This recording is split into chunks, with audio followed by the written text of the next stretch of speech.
திருவண்ணாமலை மாவட்டம் போளூரில் பெட்ரோல் டீசலுக்கு தட்டுப்பாடு ஏற்படும் என்ற வதந்தியால் பெட்ரோல் பங்குகளில் பொதுமக்கள் மற்றும் வாகன ஓட்டிகள் குவிந்து வருகின்றனர்.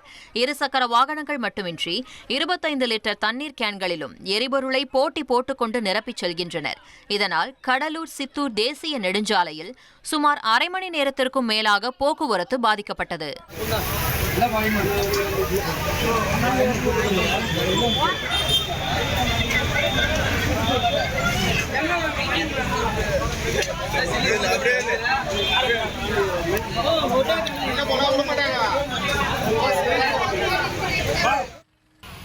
சர்வதேச போர் பதற்றத்தால் ஏற்பட்டுள்ள எரிபொருள் தட்டுப்பாடு காரணமாக குன்றத்தூரில் உள்ள எல்பிஜி கேஸ் பங்குகளில் பொதுமக்கள் நீண்ட வரிசையில் காத்திருந்தனர். ஆட்டோக்களுக்கு எரிபொருள் நிரப்பும் நிலையங்களில் வீட்டு உபயோக மற்றும் வணிக ரீதியிலான காலி சிலிண்டர்களுடன் மக்கள் திரண்டனர். வீடுகளில் சிலிண்டர் தீர்ந்துவிடும் என்ற அச்சத்தில் இருசக்கர வாகனங்கள் மற்றும் கார்களில் காலி சிலிண்டர்களை கொண்டு வந்து நிரப்பியதால் அப்பகுதியில் கடும் போக்குவரத்து நெரிசல் ஏற்பட்டது. நீண்ட நேரம் காத்திருந்தும் சிலிண்டர் கிடைக்காததால் பொதுமக்கள் மற்றும் உணவக உரிமையாளர்கள் கடும் அவதிக்குள்ளாகினர். பெரம்பலூர் மாவட்டம் குன்னம் மற்றும் அதன் சுற்றுவட்டார பகுதிகளில் பெட்ரோல் தட்டுப்பாடு ஏற்பட போவதாக பரவிய வதந்தியால் பொதுமக்கள் கூட்டம் கூட்டமாக பங்குகளுக்கு படையெடுத்தனர்.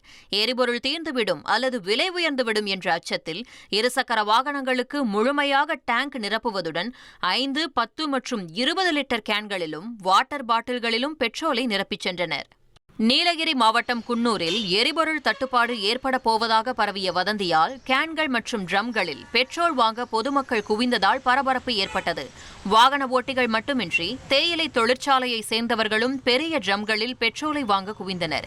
இதனால் பங்குகளில் எரிபொருள் இருப்பு வேகமாக தீர்ந்து வரும் நிலையில் பாதுகாப்பற்ற முறையில் வீடுகளில் பெட்ரோலை சேமிக்க வேண்டாம் என தீயணைப்புத் துறையினர் எச்சரிக்கை விடுத்துள்ளனர்.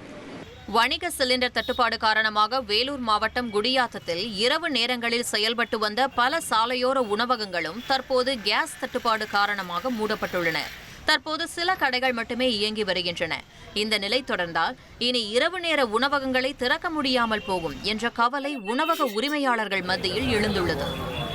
சமையல் எரிவாயு தட்டுப்பாடு காரணமாக நெல்லை அரசு மருத்துவக் கல்லூரி மருத்துவமனை எதிரே உள்ள 10க்கும் மேற்பட்ட உணவகங்கள் தற்காலிகமாக மூடப்பட்டுள்ளன. இதனால் நோயாளிகளின் உறவினர்கள் உணவின்றி கடும் அவதிக்குள்ளாகி வருகின்றனர். திறந்திருக்கும் சில கடைகளிலும் உணவு விநியோகத்தில் கடும் கட்டுப்பாடுகள் விதிக்கப்பட்டுள்ளதால் தொலைதூர ஊர்களில் இருந்து வரும் மக்கள் உணவிற்காக அலைக்கழிக்கப்படும் நிலை ஏற்பட்டுள்ளது. 1,27,00,000 மனங்களை வென்ற தந்தி டிவி யூடியூப் சேனல். தவிர்க்க முடியாத தம்ப்நெயில்ஸ், கலக்கலான கான்டென்ட்ஸ். நீங்களும் இந்த குடும்பத்தில் இணைய இப்பவே சப்ஸ்கிரைப் பண்ணுங்க.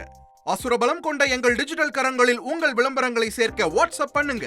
8939888378. Email advtthanditv@dttv.in.